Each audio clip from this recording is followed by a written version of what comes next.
I would like to acknowledge the traditional custodians of the land on which this podcast is recorded today, the Wiradjuri people, my people.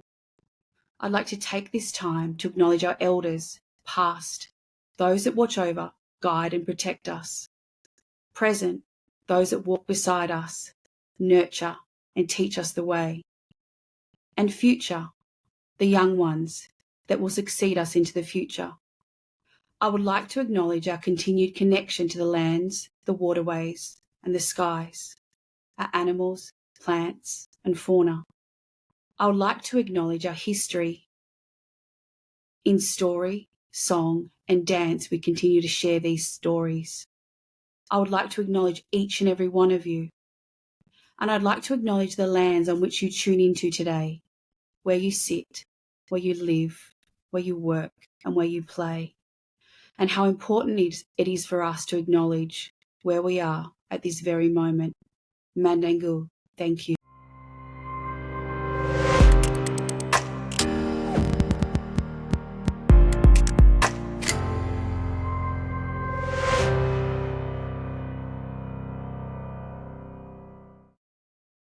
Hi, I'm Jenny, host of It's Not About the Money, and today we are joined by Kate McCallum, a professional award-winning financial advisor with more than 30 years' experience in investment, superannuation and financial advice.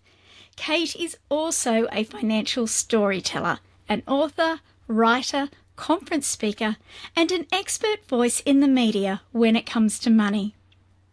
In today's conversation, Kate and I discuss some of the specific challenges faced by midlife women, those aged between 45 and 65, as they seek to build financial security, not only in the context of gender inequality, but also often increasing ageism, as well as sometimes uncertain work environments. But this conversation isn't just for midlife women. Kate's message is relevant to all women across all ages. Kate, I am so looking forward to speaking with you today, particularly about the challenges facing midlife women. Can we start by sharing the lands that you live and work on?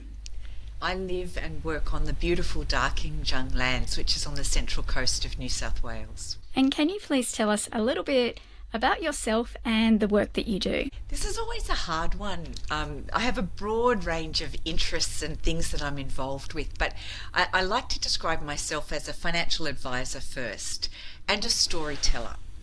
And they come together because one of the things that I'm told is one of my superpowers is the ability to take very complex technical concepts and translate them into stories and ideas and models that make sense for people. And then in my spare time, I'm very involved with my local community. It's very important to me. And so I'm a board member of the Conservatorium of Music here on the Central Coast, which I'm very, very excited to have been doing for the last 4 years. Is this where you expected to be and what you expected to be doing when you were younger? Oh gosh, no. I had my sights set on being a radio journalist. That's what I really, really wanted to do. And then I decided that wasn't sufficiently serious, and so I decided that law was for me. So I started studying law at university as part of my degree, and I very quickly learned that law was about contracts and torts and not about a whole bunch of things that I thought it was about, like you see in the movies. And so then I decided it would be good to be a publishing magnate. So my first job out of uni was working with Harper & Row publishers in textbook publishing, which I absolutely adored and loved. But it was such an old industry, and that frustrated me. And so I went on the hunt looking for industries that were growing, that were at the frontier, that were doing things differently, where there were roles where you could sort of come in and solve, or you could, develop something new and different and be creative. So that was what was important to me. And I ended up strangely on a pathway working in telecommunications and then in financial services in the institutional environment, ultimately into retail financial services, running investment products and superannuation products. I worked on a few major acquisitions, so doing strategy work, and then found myself working in a head office role supporting financial advisors, doing my storytelling job of taking technical information and preparing strategies and documents for them to give to their clients. And it was at that point I thought, you know what? I actually think this is something I would really, really like to do. And I think I could do it differently. And so that was my vision 17 years ago, was to create a financial advice business that was operated on a consulting basis. So had the time to really understand clients, understand what was important to them, and design strategies that would actually make a difference in their lives. And that's how I've ended up where I am 17 years later. And what do you love most about being a financial advisor? Do you know, Jenny, the thing that is most amazing is the fundamental difference that I have in people's lives. And most financial advisors that you talk to, I'm sure, will say something very, very similar. But it's beyond the numbers, and it's beyond anything that I could have imagined. You know, people basically, when we ask for feedback, which we do every time we meet with our clients, but the feedback that they give us is, I don't have to worry about this because I know that you've got my back, I've got peace of mind, and I sleep at night. And you know, if that's the difference that I can make for hundreds of people, then that's just an awesome way to spend my life. Given your background and your love of telling stories, it's probably not too much of a stretch for a financial advisor to become an author. And you have, of course, written one book with your co-author, Julia Newbold, The Joy of Money, and you're currently working on another book. What was the inspiration for that process? It's funny, isn't it? Like, you can see the threads all coming together in my life, which I love. I absolutely love it. The story behind The Joy of Money was that Julia and I would have lunch probably about every quarter, and we would talk about how could we actually move the dial for women when it came to their finances. What we were observing, I was observing it in my business and my involvement with financial advice clients and people in the community, was that women didn't seem to engage in the same way that men did with the financial aspects. And I had tried running seminars, I'd been writing a blog for years, and nothing seemed to be making sufficient difference. And so I was lamenting this to Julia over lunch, and I said, you know what, I just think we have to go old-fashioned and write a book. And Julia just immediately said, let's do it. And so that was the genesis of The Joy of Money. It was actually a real compulsion to do something that we felt would explain things in a different way, that would provide an on-ramp for women into this world that they didn't feel was really their world. And I think the other really important thing, Jenny, is that we talk a lot about financial literacy, and people think that you can teach it the way that you go to university and learn something and that it's enduring. It's not. Financial literacy is most impactful when you learn something at the point that you need to make a decision. And so we wanted an enduring resource that people could refer back to. So The Joy of Money is designed to be a guidebook that you can dip in and out of. And it's there for you when you have a decision that you need to make. You can go, oh, that's right. I can go and have a look at what happens when I put my money into superannuation. Or, oh, I'm about to retire. What are the things that The Joy of Money tells me I should go and look for? So it's designed to be an enduring resource that's accessible with lots of stories and diagrams and all of the things that we've talked about that hopefully make money a little bit of an easier topic for people. I think one of the unique things about The Joy of Money is the way it does thread those stories of real life women through each of the chapters, and each of the chapter is such a beautiful bite-sized introduction to the topic. So it's not too much, it's quite easy to read, it's quite easy to understand. How important is it for women to have access to good quality resources that reflect their lived experience like that? Oh, look, I think it's completely about making it relevant. So I'll tell you a story. One of my clients said to me, she said, I was about to go and buy a car, And she said, I wrote down all the things that were most important to me. And she said, I wanted a car that was safe. I wanted to have a nice range of colours. I wanted a nice interior. And I wanted the dashboard to be very easy and accessible. So just be able to do things as she was driving. And her husband laughed at her. And he said, well, don't you care about what's under the bonnet? And her response was, I take that as a given. If I'm buying a good quality car, I expect the engine to run. I expect it to work. And if I have certain requirements, then I can, talk to the person at the car showroom and ask them to guide me in the right direction. But she said the other things are very personal. And I think it's exactly the same when it comes to financial advice. So typically what we found when we did our research for The Joy of Money was that the men would go under the hood. So they were interested in what's moving on the market and how's the market doing and which shares should I buy, and getting right into the tin tacks. And for the women, it was actually, do you know what? I just want to know that I've got enough money to guide me through the next few years and ultimately when I move into retirement, so I don't have to worry. I want to have enough money for a comfortable life. And really, what's under the hood? I just expect that to work. So I do think it's a different conversation. Now, Kate, I first met you during the money debates that were hosted in 2020, and one of the presentations you did was talking about how there is often a myth around women as investors, and in fact, women are really great investors. How does that story you've just told reflect to what you've observed about women making investment decisions and making financial decisions? Thank you for raising that. The academic research, so it's not my anecdotal stories and it's not the research that Julia and I did. It's a broad-based series of academic studies that have been done over many years show that women are better investors. The key characteristics that women exhibit, they don't go and fiddle with their portfolios. So if the market goes down, women tend to be much, much better at patiently sitting it out. They're much better at understanding their risk profile and investing in their risk profile.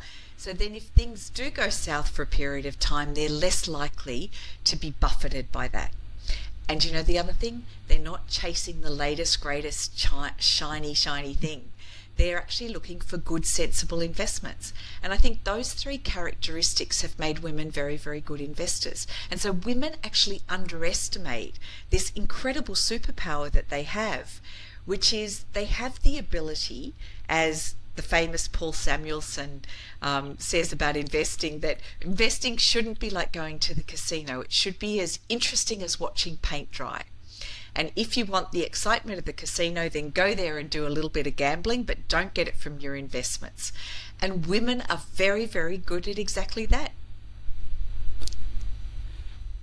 And it is such an important message to get across and to change that narrative that is often, that we often hear that women aren't great with money. In fact, we really are, and building that confidence that we are is so important. Is that a large part of what you do when you're working with clients? It certainly is.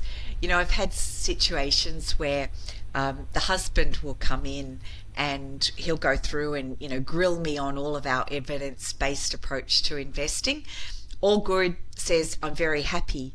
And I had one circumstance where he said, right, well, I'm ready to sign. And I said, well, that's fine, but I'm not going to let you. And he said, what do you mean? And I said, well, I can't possibly work with you and your wife without her having the opportunity to meet with me, to ask me questions and to make sure that she's 100% comfortable. And his response was, oh, well, that's okay. She's not really interested in money. And so I said, oh, is she interested in your life and what you might like to do, the way that you spend your life and the hobbies and the travel? And he said, oh yeah, that's absolutely what she's interested in. And I said, well, that's really what we're about here. So she needs to meet with me and we both need to be 100% comfortable that this is going to be a meaningful partnership. Now, when she first came in, she said, I really don't understand this. I feel very awkward. And the response was, that's perfectly okay. We're on a journey and we're going to go through this journey, and over time you'll be more comfortable. Now, I have been working with them for nearly 15 years. The questions that she asks now are confident, sensible questions, and she's still not under the hood. She's still not interested in what's going on day to day in markets, but she is interested in how well situated are we, given what we're planning to do in the next 12 months, to still have sufficient money in retirement. So they're progress questions, they're meaningful questions, and I think that's the key message that I'd like to get across to women is you do not need to understand the syntax of share markets or investing or maths. What you need to do is make sure that you're comfortable with your own position, and that includes what you own and what you owe, and it includes what you earn and what you spend. And if you have those four things covered, then we've got the bases for doing good financial planning. And everything you've spoken about then, I think, is reflected in the joy of money, in terms of that building awareness, building understanding, building confidence. What are some of the unique challenges that are faced by women who have perhaps they're a little bit older, they're further into their career, they may or may not have their children might have grown up, or they might be getting to that point where they're a lot more independent. What are the unique challenges for those women? I think this is again interesting, and I like to combine academic research with my real life experience of what I see from the women that I talk to. And this is one where they're absolutely in alignment, particularly at the moment. I think there's something really interesting about the environment that we're in at the moment. There's been a lot of upheaval post the pandemic, and I think it is actually changing up, particularly women and work. Now, there's been some really good things. So we've seen the introduction of superannuation on parental leave being proposed as something that is to be legislated, and hopefully that gets through. But I think for older women, what we're seeing is a more pronounced ageism. So women, when they come in for financial advice, will often say, oh, that's fine, I'm going to work for another 5 years or another 10 years, and I'm a true believer in the sustainability of work and income as a key factor in having sound financials. But I tell you what, Jenny, it is so challenging when somebody has received a redundancy or for some other reason has moved out of work. The re-entry is getting longer and longer, and it's getting younger and younger. So when we talk about midlife women, I'm talking about women 45 to 65. I'm seeing women in their mid-40s who are finding it difficult to re-engage with work at the same level of seniority and same level of remuneration as they had in their prior role.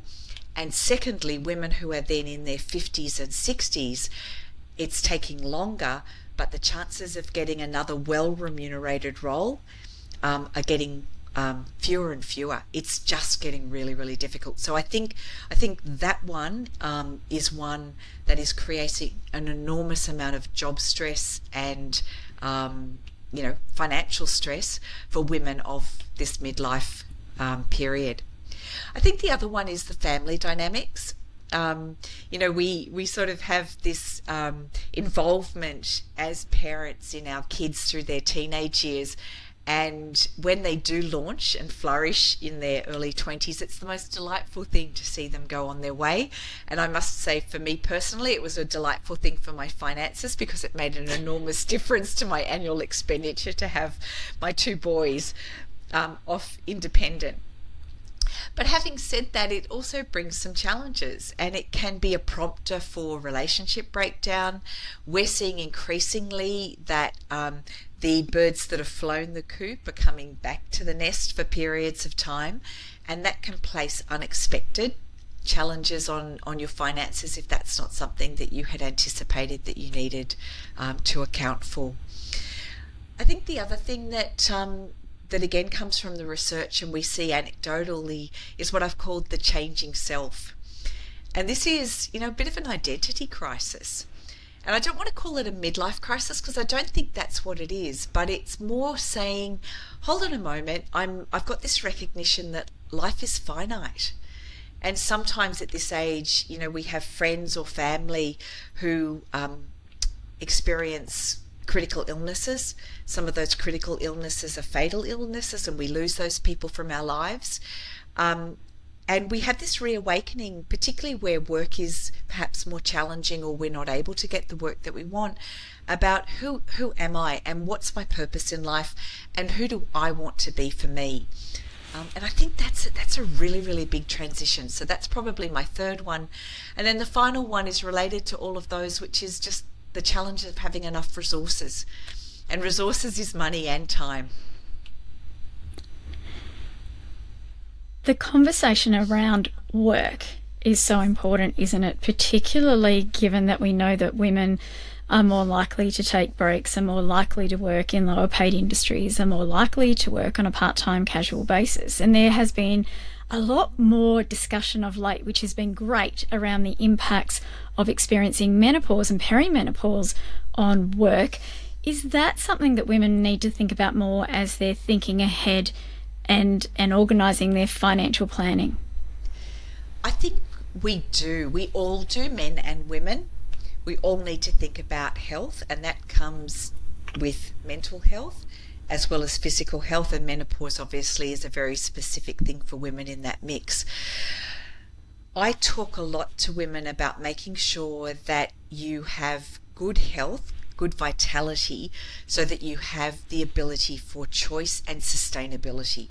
And that sustainability is sustainability of income, so that you can have those resources to keep you going and ensure that you have the lifestyle that you want. But it's also sustainability of lifestyle, because you know, we work so hard and we do so much to look after the others in our world, that when we get to this point where we're really doing things for ourselves, and I think midlife is a classic time where we should be doing more of that, we should have those choices, we also need to have the vitality to be able to enjoy it. And that's one of the saddest things for me, is when I see that women have health issues or they have partners with health issues that impact their own vitality and their ability to truly do all the things that they would love most to do. So I think that vitality is really, really important, and menopause can be a big break on that. So making sure that you've got the financial resources to afford good health and good medical health, but also the time, so that you're not so overwrought with work and job stress that you feel overburdened, because, you know, I don't think that's good for anybody. I was quite surprised at the statistics that showed how many women had to change their work patterns experiencing perimenopause and menopause. It certainly wasn't something I'd ever thought about until I had read this particular bit of research around that, and the financial impact of that, of course, at a time when often some of the other financial burdens have disappeared, and it is an ideal opportunity to be preparing for retirement, to have this additional obstacle that gets in the way of building financial security. Another significant change that many women experience during that midlife phase, as you've mentioned, is relationship breakdown. There's always been historically a trend towards relationship breakdown when people hit their 50s and 60s. That's not unusual. At the moment, those figures are increasing even more, and at an increasing rate, women in their 50s and 60s are finding themselves single again, or in a non-partnered situation, and often having to start again. And we're seeing that increasingly. And when we look at all of those, the implications, the cumulative effect of, if you're having children, caring for older people, tending to work part-time, tending to earn less, and then on top of that, increasingly solely responsible and often without the financial resources. I'm just interested, from your observations of women re-establishing themselves after relationship breakdown, how that goes. How does that impact women and their capacity to build financial security? Relationship breakdown is so tricky, I think, in midlife. And part of it is that there's such an emotional burden that's associated with navigating the untangling of a relationship. And then add to that all the other practical decisions that you need to make. For many women, particularly if they've taken a back seat on finances, the financial decisions are a really, really big impost.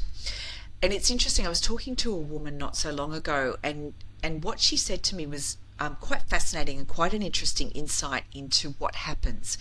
And she said, I had always, before children, been the one who managed the finances. I went and organised the bank loan for us to get our home. I was the one who made sure we had our superannuation all set up. When children came along, she said, I took on more of the caring responsibilities. I flipped to working part-time, and so I delegated the financial elements to my husband because that was just the way that we decided to share responsibilities. And why that's important is because I think that does happen so often. And so because women delegate those responsibilities just to be able to manage day to day with everything else that they're doing with family and work and broader social connection, they don't then keep up that skill and that engagement. And so when they do have to make decisions untangling a relationship, those things become an even bigger deal. I think on top of that, they can be put under a lot of pressure to give up things, to get through a divorce process quickly. And one of my key pieces for advice for women is take it slowly, be patient, get very good advice along the way. And very good advice includes a family lawyer, but a family lawyer who will work with a financial advisor. So I've helped many of my clients navigate divorce. And the work that I do there is to actually look at the balance sheet, look at the assets and the liabilities, look at the income and the expenses, and actually try and work out where it makes sense for assets to go so that each party gets the best outcome. Because what we're trying to do is actually make the pie as big as it possibly can. Whereas if you don't have that guidance, you can end up with the pie actually shrinking because money gets taken up in costs and taxes. The other thing that I find that women often do going through a relationship breakdown is that they default to wanting to keep the family home. And that's a very emotional decision, often for their own feeling of security and safety, and if they still have children at home, to minimise disruption for the children. My guidance on that is to really, really put the torch on it and check that that's the right decision. Because if all you end up with is a family home and you've got nothing left in superannuation or other accessible money, that can put you in a straitjacket, and it makes it very, very hard to live day to day. And you may end up getting forced into having to sell the family home at a fire sale because it wasn't done as part of a considered, very logical approach to your overall finances. There's so much complexity in all of that decision making, and it's kind of not a surprise when we look at all of that women over 55 are the growing demographic of homelessness in Australia. What are some steps that you would recommend to younger women? Not necessarily advice, because we don't provide financial advice on this show, of course, but tips and things to keep in mind when they're planning and they're moving through their life to minimise the risk of that happening to them. Look, I think number one is just know where everything is at. So make sure you do that financial stock take. A lot of people put off doing that, and you know what? My response is always, don't worry if it's not 100%. Pareto principle. Just get to 80%. 80-20 will do the job. But know what your balance sheet is. So as I said before, that's your assets and liabilities, or in very simple terms, what you own and what you owe. The second thing to do is make sure you understand your cash flow. So that's the money coming in and the money going out. And that's often where people get stuck, because trying to do a budget or work out where their money goes to can be really difficult. Do you know what? If you can't work out the detail, just get the money in and work out what's left, and then do that calculation. So income less what's left, and that will tell you what your expenses are. That's a good hack. But just make sure you've got a picture of where everything is. Make sure that you have joint control on accounts. And if you don't have joint control on accounts, make sure you know how to access the other party's account. Just minimises the risk that there can be things going where you don't really want them to go. So that financial stock take, I think, is really important. I always recommend that couples have conversations about money. Now, obviously, there's times where that's not going to be easy to do, particularly if you're having relationship challenges. But if things are going pretty well, make sure you have regular conversations about money and where your money's going to, how you're spending things, what your priorities are. My husband and I have what I call unwritten rules about money. So and I talk about this in The Joy of Money, but for example, neither of us would go and spend more than probably about $200 without checking in with the other. Certainly wouldn't go and spend thousands or tens of thousands. So those unwritten rules, making those a little more transparent is really important as well, and making sure you're on the same page. Third thing would be just make sure you've got some savings. People get stuck on doing a budget. A hack is just work out what your target levels of savings is, put that away first and spend what's left over. So to me, that's a simple way of getting to savings very, very quickly without having to go through what a lot of people see as a painful process of having to do a budget. And then the third thing is just make sure you use really, really tax-effective strategies like superannuation. Honestly, superannuation is your best legal tax haven out there. Given the unique challenges that midlife women face, what can they do from an individual and collective perspective to minimise the impact of the challenges that they face at this point in time? I think one of the most important things is to get a handle on any gap between where you are now and where you want to be. Because that's one of the things that often causes people a lot of worry and stress. And if they can get a very, very clear picture of A, what the gap looks like, and then B, how they might close that gap, that can make an enormous difference to that peace of mind that we see that's so important to people, particularly as they move through this midlife stage and into retirement. So the first things that you can do to clarify the gap, one of the questions I always ask people is, do you know how much money you need to have in retirement to have the lifestyle you want? And the answer inevitably is no. It's really, really interesting. So one of the first things that I do is recommend that people have a look at the ASFA retirement standard. So this is the Association of Superannuation Funds of Australia. They've been running the retirement standard for a long, long time, 20 years or more now. And it's actually based on real life experiences of people in single households and couple households and what they actually spend. And they run two different scenarios. One of them's called a comfortable lifestyle. That's my preferred base case. The other is called a modest lifestyle. And that gives you not only the big number, so the headline expenses per annum, but it also gives you a breakdown. So what I get my clients to do is to go through the detail of the breakdown and actually work out where they might be under or over. What they tend to find is that on the essential expenses, so they're things like rates and grocery shopping, those essential expenses, they're pretty much line ball with the ASFA retirement standard. Where things start to look a little bit different tends to be on the discretionary expenses. So if I've got more hobbies, or I like going out to dinner, I like paying for more expensive gifts. One of the things we love to do in our family is we have an annual family event where we all get together and we splurge on a beautiful restaurant. So that goes into my budget, and that would not be something you'd find in the ASFA retirement standard. And overseas travel, for example, might be another classic one. So I get my clients to do their unders and overs, but it's a really good place to start because it gives you a baseline. So that's number one. Strategies to close the gap. Probably the single most important strategy, and we've already touched on this, Jenny, is to work for longer. So sustainable work. Now, for some people, particularly if they're finding it difficult to work in their preferred profession, one of my favourite ones is to say, think about teaching. So this is the wise owl principle. Where can you be somebody else's wise owl? Where can you be a mentor? Where can you actually teach what you know? Or my other classic one is, can you find a young person who's moving up in their career who needs a wise owl behind them? So that's a really, really good one, and it's worked really well for some of my clients.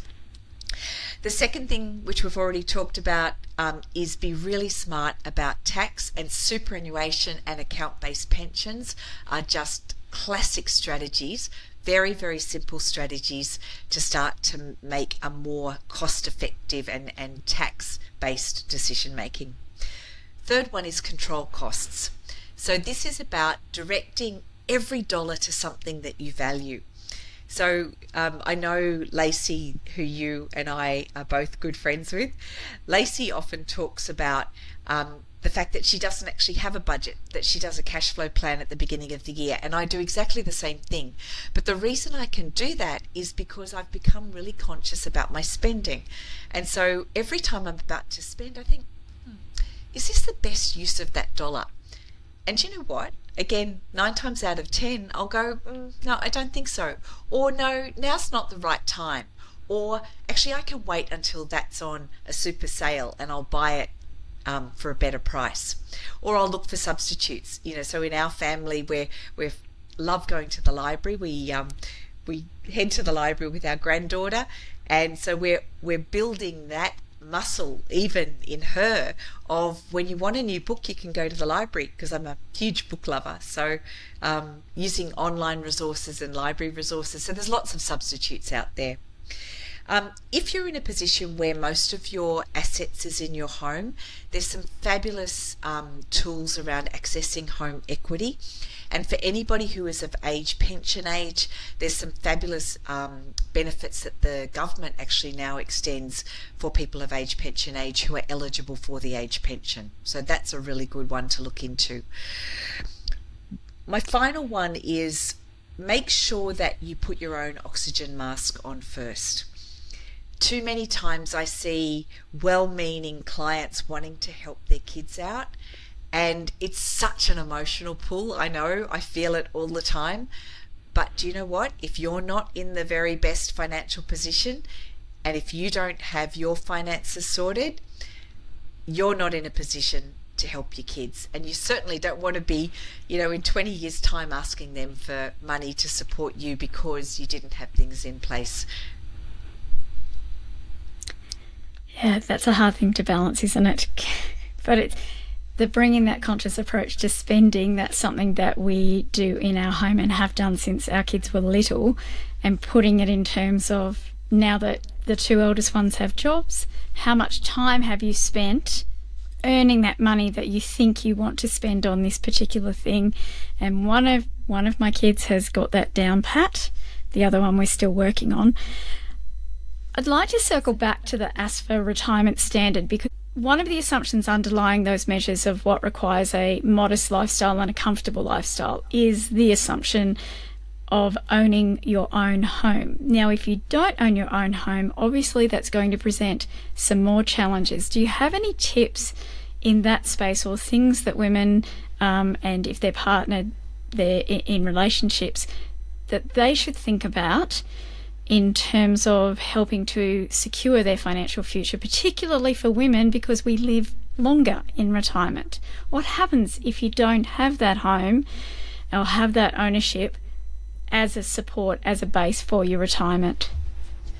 I think this is one of the trickiest, stickiest problems that we have as a community. I really, really do. All of the evidence shows that if a retiree has their own home, they can actually live quite comfortably in retirement, and the ones who are under financial and emotional stress are the ones that don't.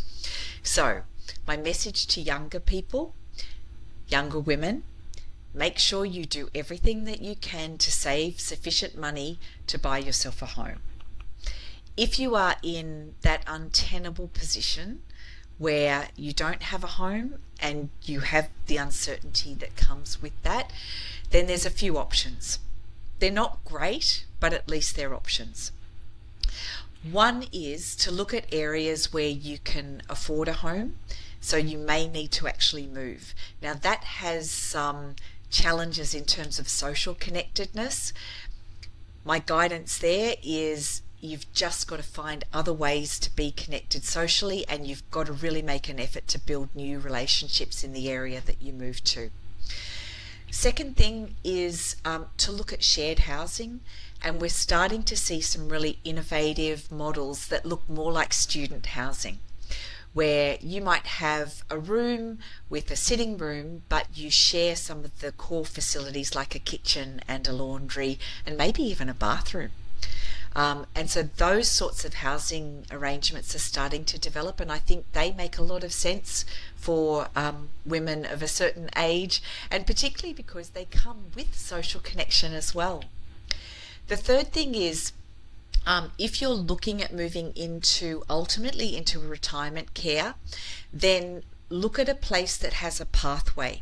So you could go into an apartment, for example, and be completely independent, and then find your way through to retirement care, like full-on retirement care at your later stage in life. The benefit of that is that you can get better access to a place in ultimate retirement care. But it also means that you're not spending money buying one place and selling and spending money on buying another place. So if you can minimise those transaction costs, that can make a very, very big difference. But look, really, I think, probably my final tip is write letters to your local member and trying to agitate for government to actually take a step in the right direction with supporting people in this, because it is really, really tricky. Well, we have seen so much disinvestment in social housing, and when you combine that with all of the other factors in the housing markets that are in Australia, it's certainly one of the greatest challenges that we are going to face as an economy and as a society moving forward. And it's something I think we need to pay a lot more attention to and have a lot more conversations about. And on that note, I'm going to ask you, if you were Prime Minister for a day, what would be your number one objective with regard to gender equality and building women's financial security? If I was Prime Minister, would shift the lexicon and the conversation around care from being a women's issue to being a family issue. Because what irritates me more than anything is when a woman says to me, "Oh, it's not really worth me going back to work because the costs of childcare would largely erode or be more than what I would bring in from my remuneration." And my response to that is, why are you tying childcare to your rem? Childcare is a family expense. It is not your individual expense. And so if it is a cost that the family has, that's a very different proposition.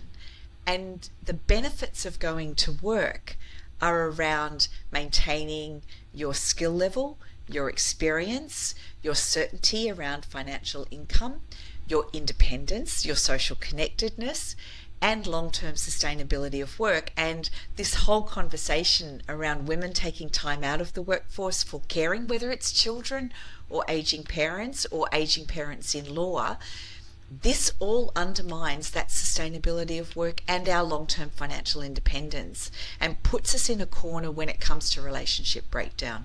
So I'm of the view that care is a family responsibility, and I would like to see that all of the legislation around care, that the lexicon, that the language, that the conversation around care is presented as an issue for families, not for women. Now, my one big thing from a practical perspective that I would love to see happen is, why don't we explore a child care payment model that looks like HECS?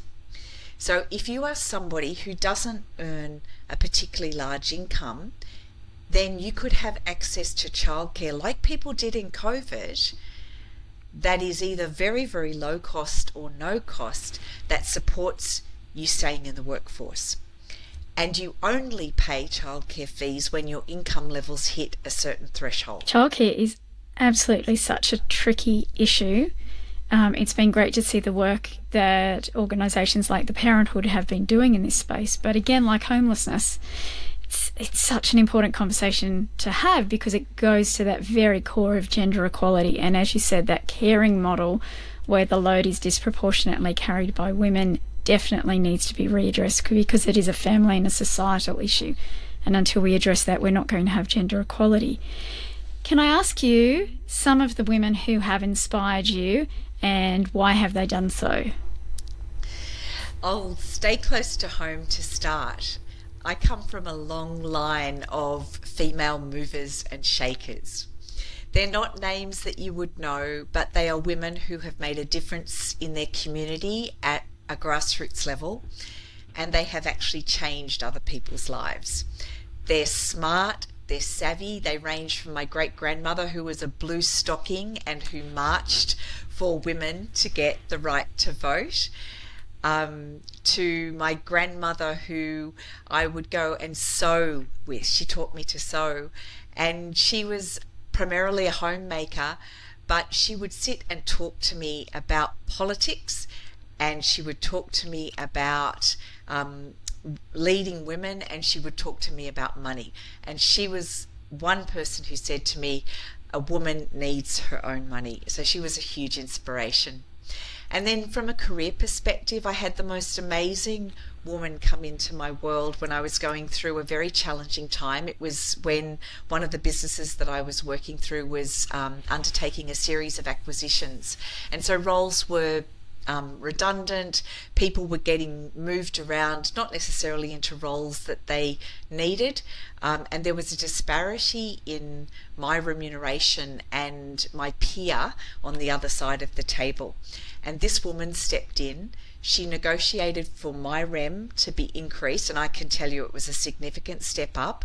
She was street smart, she was savvy, she was strategic, and she made sure that I was well positioned going into that acquisition, so that when we got to the other side, I didn't have a lower rem, and I had a good, good meaty role to step into, and I cannot thank her enough.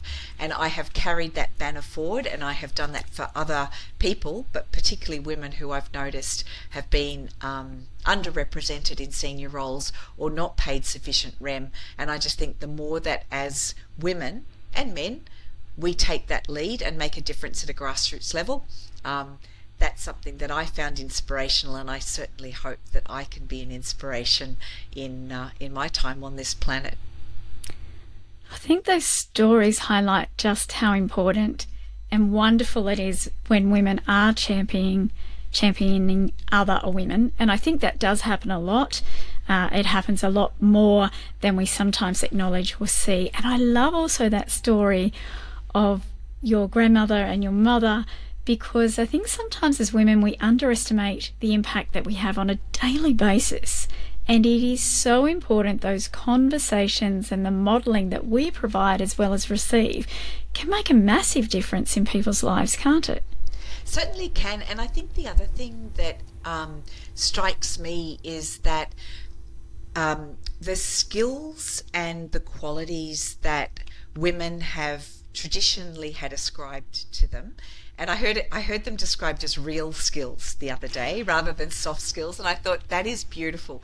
But the ability to communicate, the ability to navigate tricky family dynamics, the ability to connect and make sure that those connections are primary and part of your world, they are also skills that I am so delighted that the women that have been in my life have taught me, as well as how to be street smart and savvy and strategic. So I am grateful to that broad range of skills. And I actually believe the world that we're entering, this world where artificial intelligence is going to be a team member in our workplaces, I actually believe that sense of community and that sense of being able to navigate socially and navigate quite complex situations, I actually believe that if you've got those skills combined with the smarts and the savvy, that will position you very, very well moving forward to be not only a contributing member in the workplace and to have a good career, but to be a really, really meaningful contributing member in society.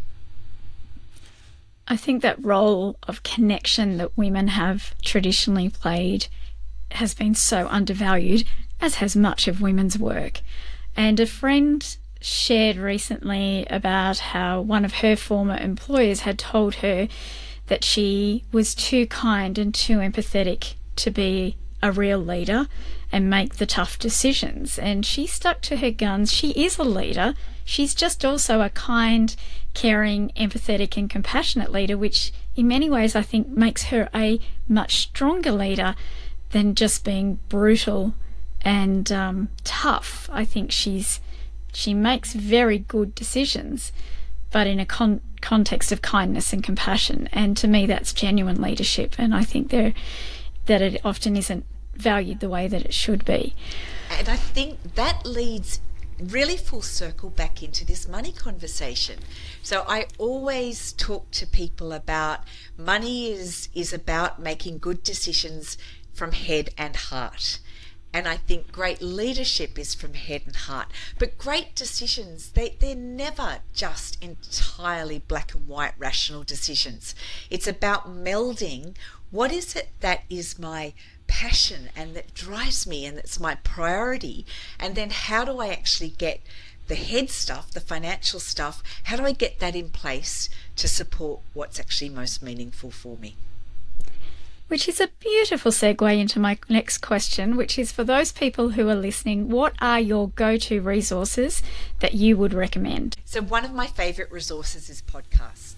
And so this podcast would be a classic place to start. And I think what you're doing, Jenny, is just marvellous with bringing different people with different perspectives on money to the table and just having a conversation. And look, there's some great podcasts out there.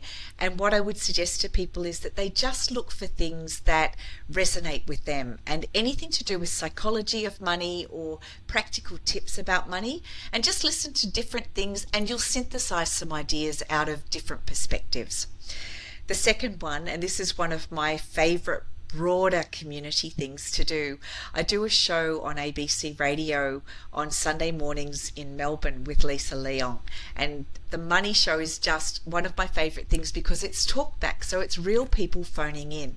So if you can stream that on ABC iView, I'm not on every week. She has other experts talking about aged care and superannuation and retirement, and then me talking about all sorts of broad-based things about finances. But it's, again, a really diverse range of voices talking about practical things and things that are real life, because we know they're real life because there's people calling in to talk about them. And then my final thing is, as I said, I'm a book lover, and there's a whole range of really great books that have come out in recent years. Again, if you're a female, look for the books that are being written by women, and I'm sure you've got lots of show notes with recommendations for your favourite books, so I'm going to hand over to you to be the filter for those. But again, just read broadly and different things will resonate for you, and they will start to make sense as you layer up different ideas and different perspectives. And as I said before, this is the money story, and understanding money is a slow burn. It's not going to make sense on day one. So just keep dipping in, keep listening to different people, and it will start to come together and the penny will drop and you'll start to have better decision support, which is really what we're all about. And if people want to connect with you, Kate, how do they find out more? I have a website, which is multiforte.com.au, or find me on LinkedIn. If you Google me, you'll see all sorts of different things that I've done, but LinkedIn is definitely a great place to find some information about me, and I'll often post on LinkedIn if there's something that tickles my fancy and that I'd like to share. Thank you so much again, Kate, for your time. It has been lovely speaking to you this afternoon. There are so many things that I think people will be able to think about and go and research and find out more about. And I'm particularly looking forward to following up this conversation to talk to you about retirement in the future. But thank you very much again. Jenny, I've loved this conversation. I've really enjoyed it, and just the opportunity to share some of the things that I talk about to clients more broadly is just such a gift, and I look forward to a follow-up conversation. That will be fun.